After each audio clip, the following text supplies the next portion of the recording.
Restream, you are having some problems. Ooh, I didn't even turn my camera on today. Let's take a moment and fix everything here.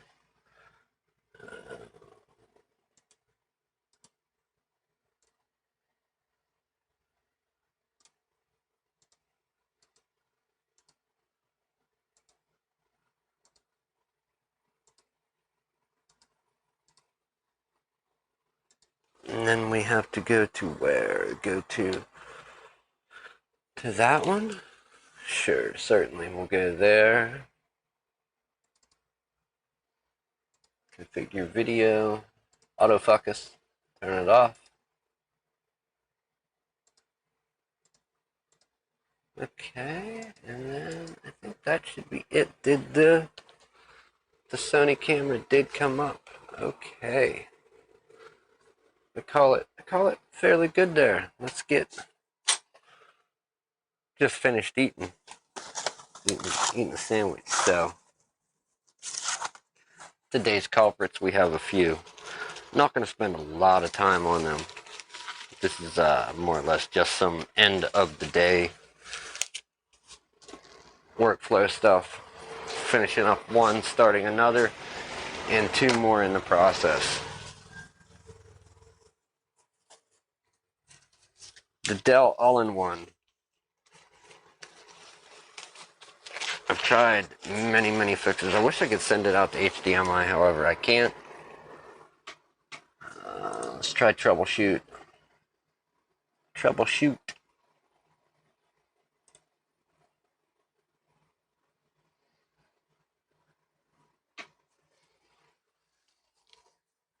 Everything is slow and non-existent while that's going on. While we're having trouble over here with Dell, it's super slow. We'll get everybody motion sick. So this computer, we'll go ahead, fire it up quick. I want to get an idea what's happening. Your PC couldn't start properly. The required device isn't connected or can't be accessed. Now,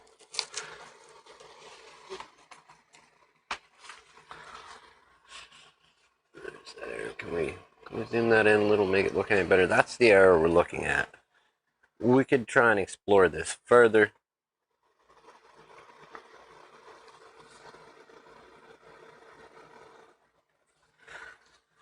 Let's go ahead and look up that error code. Alright, and how I'm going to say the best way to do that. First, we'll bring that back out. We'll hop on over to the LCD. And let's go here. Just go to google.com.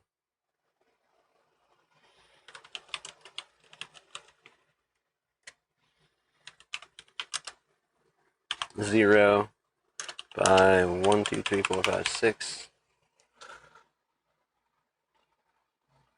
6 followed by an F. Let's see what it is. I doubt this will help.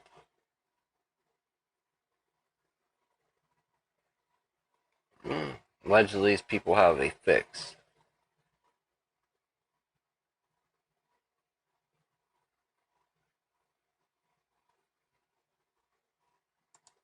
So they're saying it is BCD, boot related, maybe?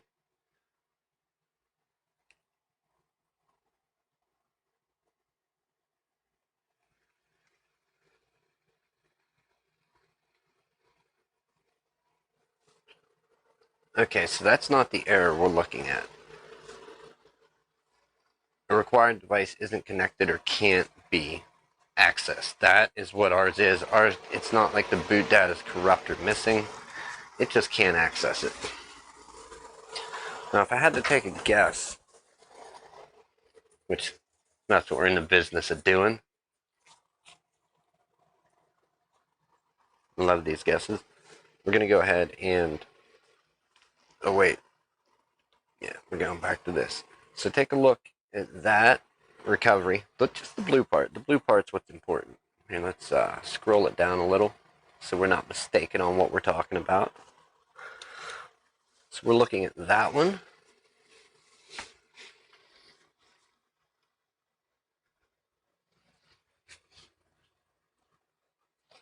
And then also this one. Your PC needs to be repaired. Your PC couldn't start properly. I know the rest of it's a little bit garbled with the fine print, but a required device isn't connected or can't be accessed. Now this is strictly,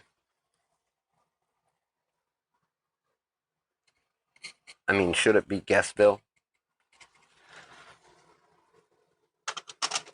When you're trying to do multiple things, which we are, we've got this, we've got the LN1, and then we have another one that we're starting a cleanup on directly behind us.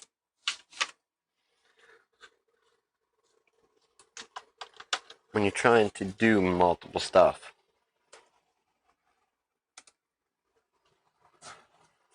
what you don't want to waste a whole bunch of time, but it's okay to waste some. And then running into the same problem more than once gives you a little bit of insight into it. But how do we check? If we had to say what is wrong, what's wrong with this?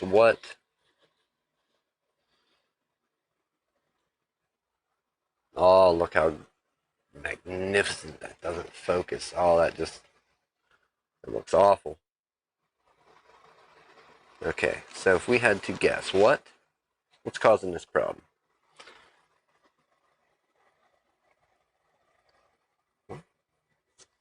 Let's take a look, see. For the time being, we're going to go over to our computer over here. We have to get this going. We can have it doing something behind us while we work at that bench.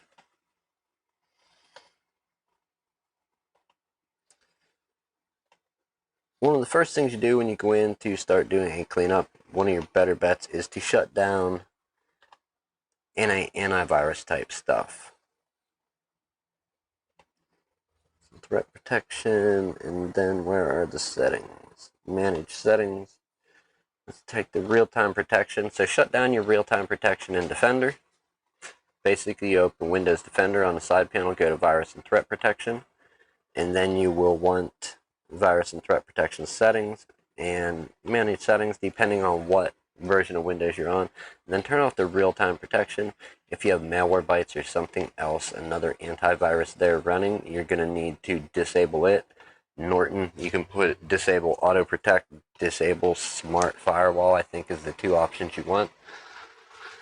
And then start with your tools, start cleaning up.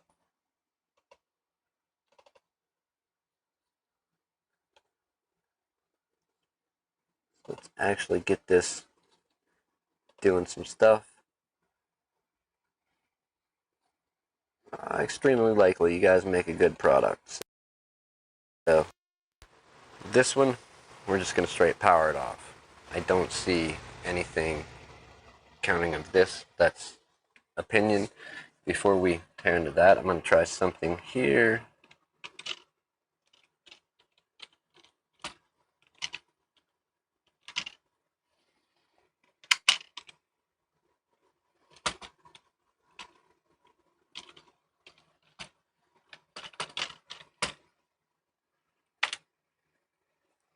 We'll see what that turns up.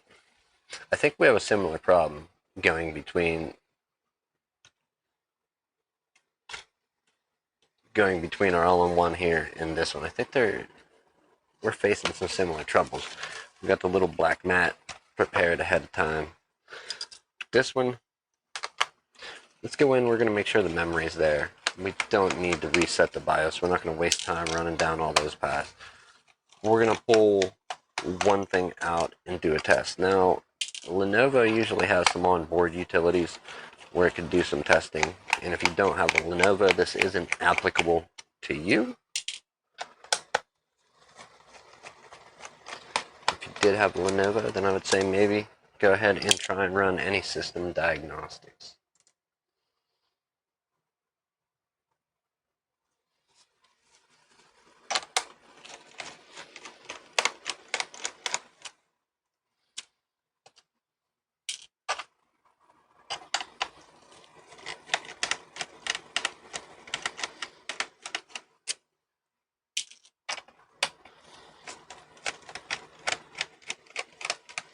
on the all-in-one, the case with it is it has Intel Optane memory and a hard drive, but nothing, absolutely nothing will load with it. If you turn it on, it'll take 2-3 hours to do the minimum 3 not boots to where it pulls up the Windows recovery environment, and that's after about 2 hours. If you let it attempt to do repairs and stuff from there, or have it try and do repairs, you've got another 2 hours in, and it's gone. It's like something's actually broken or missing from the system.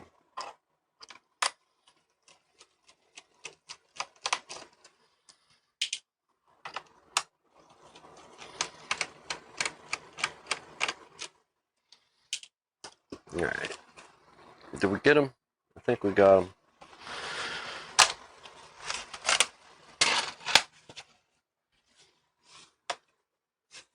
Let's go ahead and start cracking this apart. You see what kind of cut corner machine, what is this? Lenovo Ideapad 330. So let's see what's missing, what's there, what's not.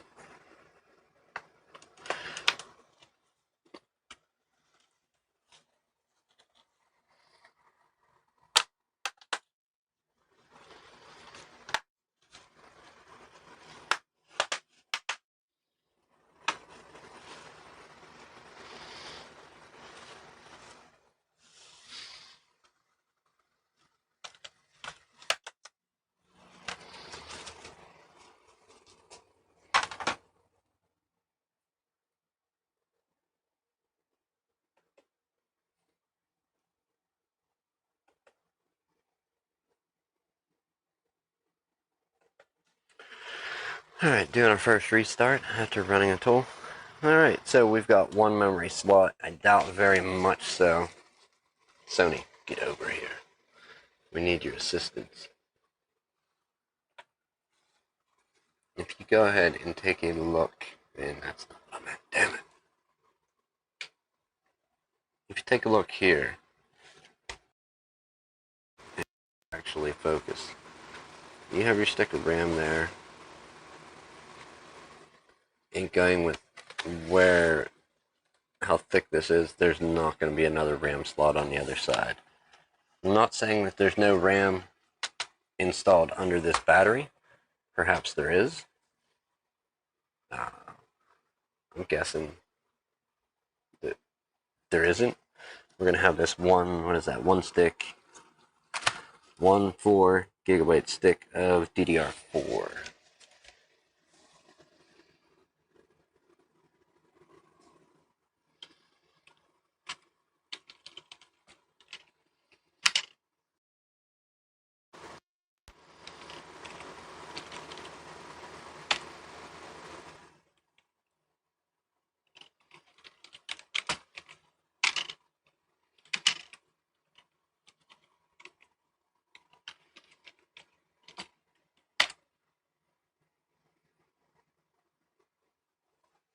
Access denied.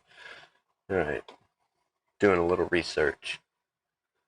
There's many ways to do this.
Alright, we're not dealing with an MBR disk, so none of that is relevant. You can try a check disk, so let's do that. We're going to go with a check disk on our all-in-one.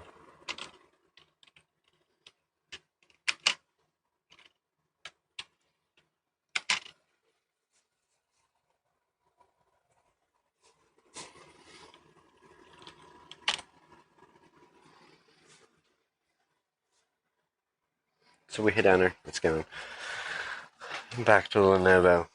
Let's go ahead. Is there any screws there? Really? That's surprising. All right, let's pull the hard that we're gonna attempt. Let's get this out of the way. So let's grab our super. Boy, I don't even know where it is. Our supercomputer ain't here. Ran away with somebody. Said I'll be back another day. See you then. All right, we've got a little HP that couldn't. Oh, we have the all-in-one over here going nuts. It is deleting orphan file. It went through thousands of them.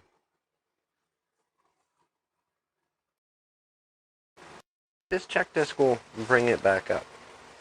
So that's what you never know. Even though the problem seems the same with our Lenovo, and then also the all-in-one over here, you can never be too sure that they are indeed the same. Let's get a power supply.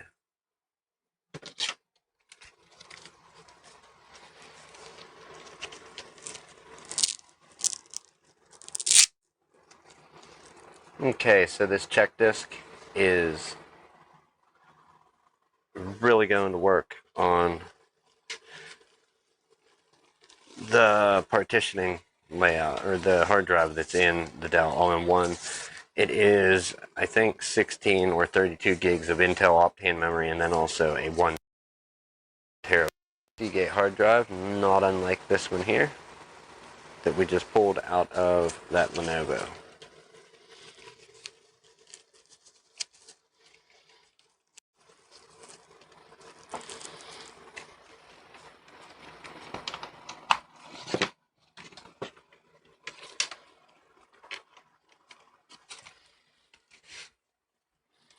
All right, let's get the computer turned on.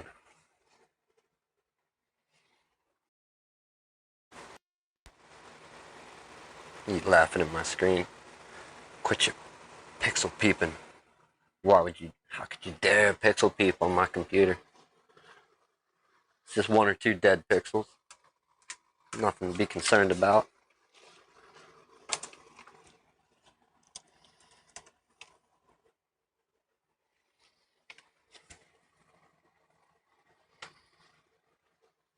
So after we finish with our check disk on the all-in-one, we're going to head to an SFC scan now to see if that does any justice. Hopefully check disk can do this. You would think this is one of the things that startup repair would do.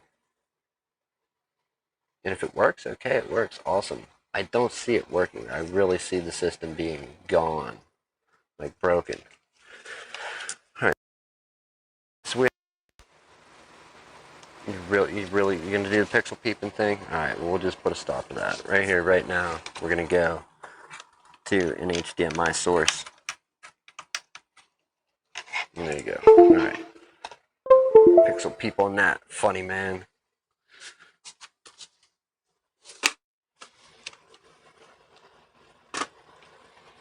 All right. For reference, we'll go to the bird's eye view.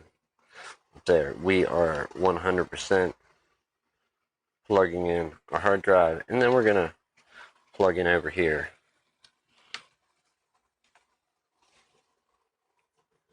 You may actually hear this. No, I don't think. Maybe I have the HDMI disabled for this source that's plugged in.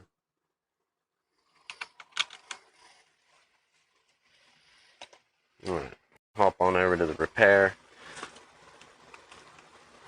Our mouse is on. We'll get our Windows Explorer up and see if this drive is even going to do us any justice and mount. So local disk E does attempt to show up. Can we right click?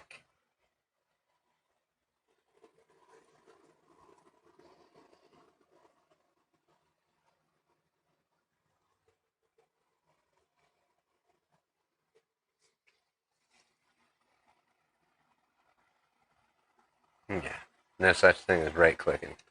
Not in this instance. So, with nothing happening with the hard drive, we're going to listen to it.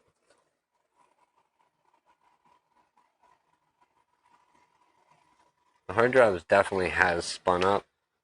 However, we do have a blinking light, but I'm going to say that the computer is not going to access it. We're still waiting on that right click.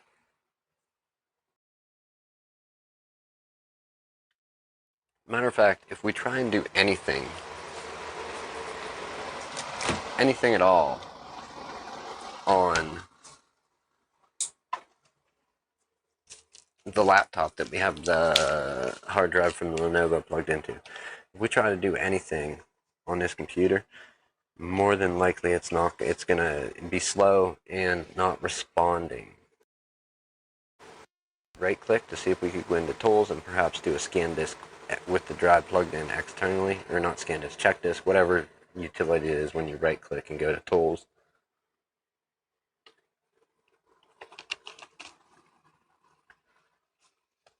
But nothing's working. Let's try another. So notice we went to not responding, waiting on this right click. Now, we did attempt to click on C. Let's go ahead and unplug the drive and see what comes up.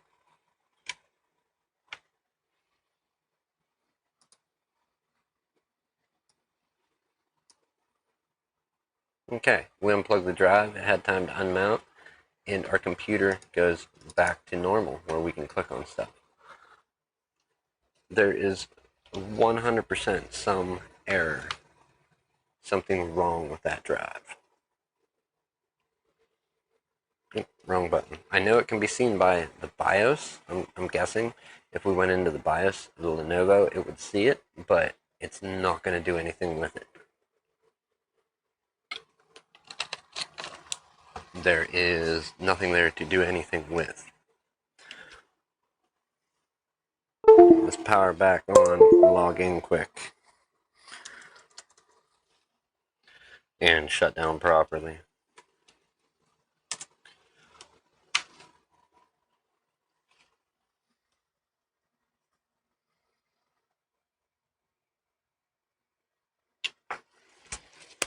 Alright, little HP that could, get over here.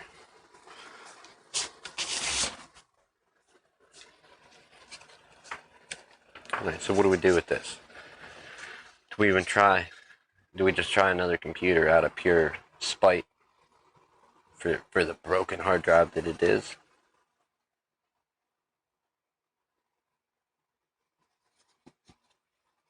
I don't know. What do you think? We'll try another computer. We're going to attempt to just, same thing. I mean, we'll skip that wire. We'll forego that one. We will get our actual Seagate GoFlex external hard drive wire that the USB 3 cable breaks down from. Anybody not familiar with that? It is this. Do we need this?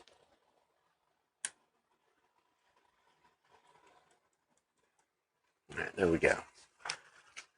Handy little device to have. If you ever bought a Seagate drive, you should have one of these laying around. If you never thought of it, it will work on SSDs, 2.5-inch drives. Not so much a 3.5-inch. You need power for those. All-in-one status is good. It is still doing its check disk. We'll go over here. We need to shut down Malwarebytes again. And we're going to tell it about not needing real-time protection for now. That way it stops harassing us. We're going to open Defender and go back in, because usually at every reboot, it will turn real-time protection back on, and we don't want that for doing a cleanup. All right, one thing out of the way. Let's go ahead and fire another one up.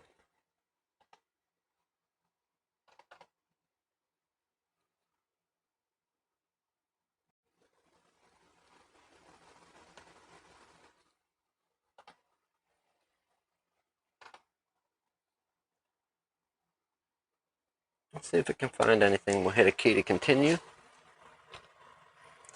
Go back to this, and we will try this drive in our all-in-one to see. We could actually even go so far as to plug into the toaster.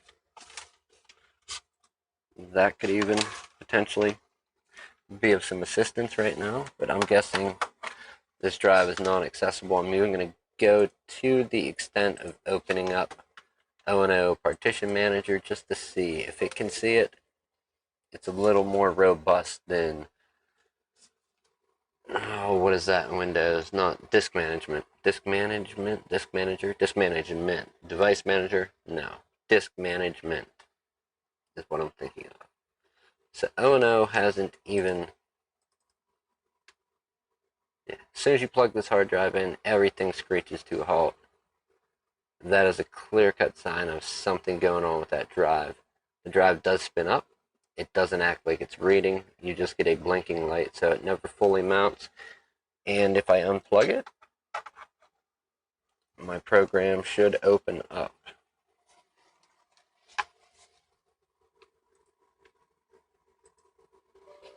And indeed it does. Okay, so it opened up, program open. We're going to try the disk one more time. I know you can't see this, so it's not like to do visuals, but search for new devices within O&O. The hard drive is plugged in. We got the beep when you plug it in, but there's going to be nothing here. It does show the disk in O&O Partition Manager, and it has USB, but it says no medium, not initialized.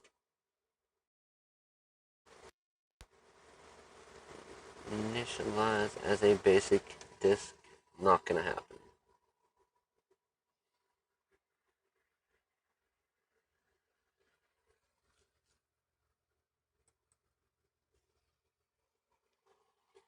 Alright, as soon as we unplug, everything springs back to life. O&O says it can't continue, so we're calling this one, it's dunzo, gonzo, completely. So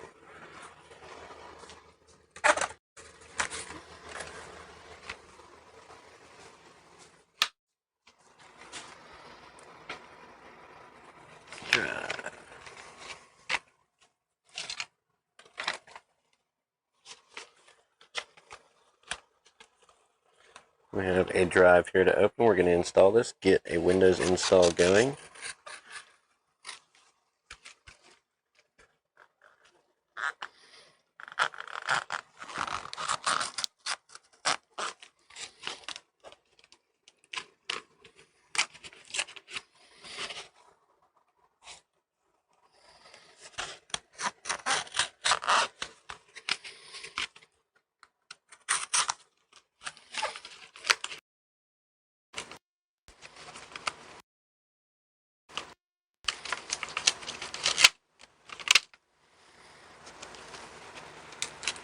We have a label now.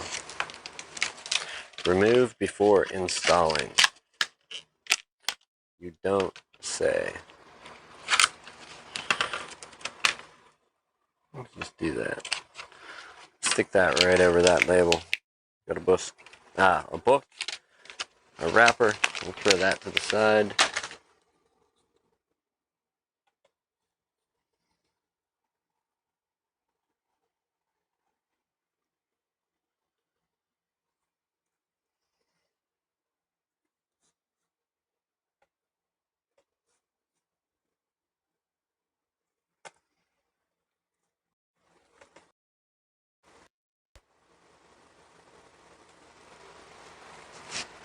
We need to move our sled over. Is it screwing? Nope. It literally is just popping in. Yeah. Okay. We want it to go the same way.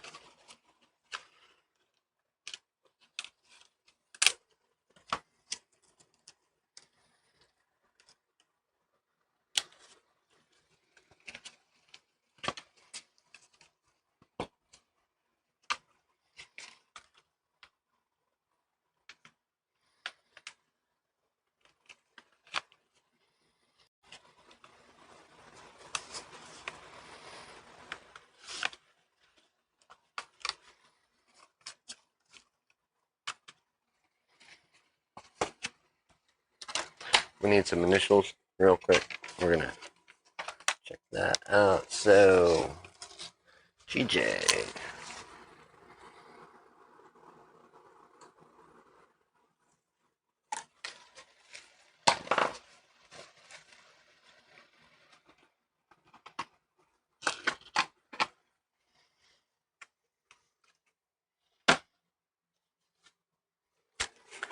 Let's see if this computer starts behaving a little more like a normal computer now. Can we put Windows on it? Can we install it? Is it going to act like something that's going to work? Hard to believe they have nothing to fasten this down. Nada. Like, I see that. And it seems like, yeah, you might want to fasten that down. Maybe pressure out. Oh, okay. I see Lenovo. I see what you want us to do, but I don't see it working real well. Let's go ahead. For safety's sake, we're going to throw the bottom cover back on. We don't want to get anything in the fan. And we'll just do the brief snap together on it.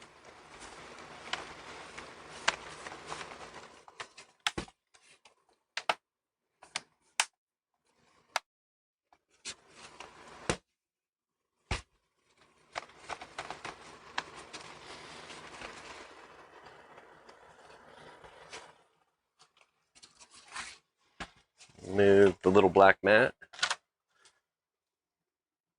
That found a bunch of stuff. That's good.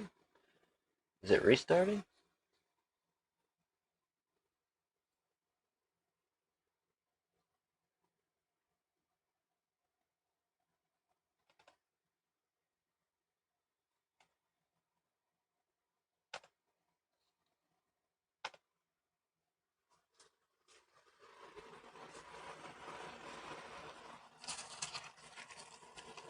Right, undoubtedly we will need power.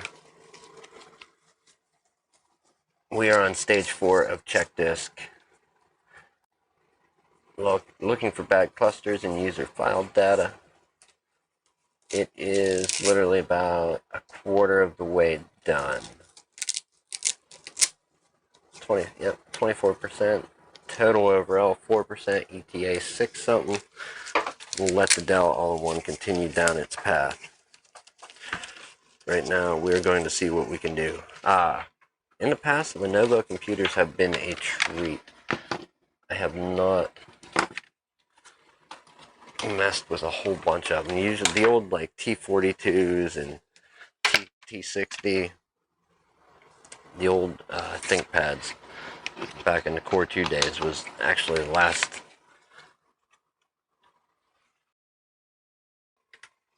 what do you want to call it? Last batch of Lenovo's that I was actively working with. Let's throw our optical drive back in.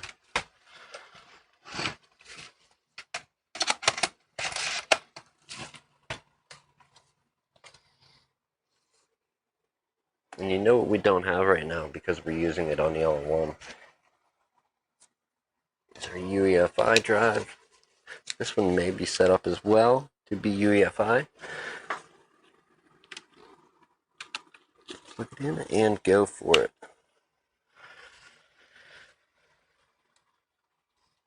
Let's try our usual suspects for some type of BIOS. Alright, we got a BIOS fairly quickly, either because I hit the right key or it didn't see a drive to fight that wasn't there. Okay, so BIOS recognizes the drive. That's good. We're going to jump through the rest of these options quickly.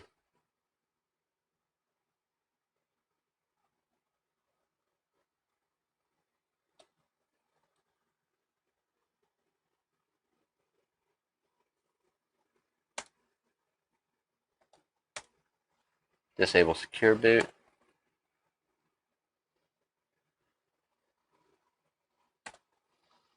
Exit save and changes. Actually, let's hit no. We're just going to save changes. Yes, and see is there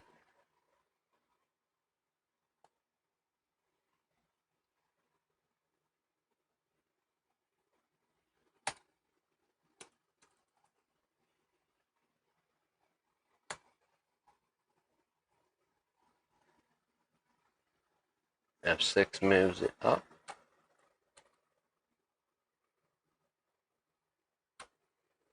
Alright, so it's at the top of the list. It's above PXE boot, PXE network boot, so exit saving changes. We'll see if it'll boot to our flash drive and get something underway. Yet another computer that I'm going to say highly unlikely. Alright, there we go. Windows 10 setup, 64-bit. No chance this is sending anything out. That would be so cool if it did, but I already know it's useless. Why is it gonna not fight us in this matter? Sadly, a hard drive on this one. We're gonna get the base install. We will come back to it tomorrow. It will be done updating by then if we get the basic install done. We're not gonna wait out this Dell all-in-one. We're gonna let it proceed down its path of check disk, and it may actually come back booting.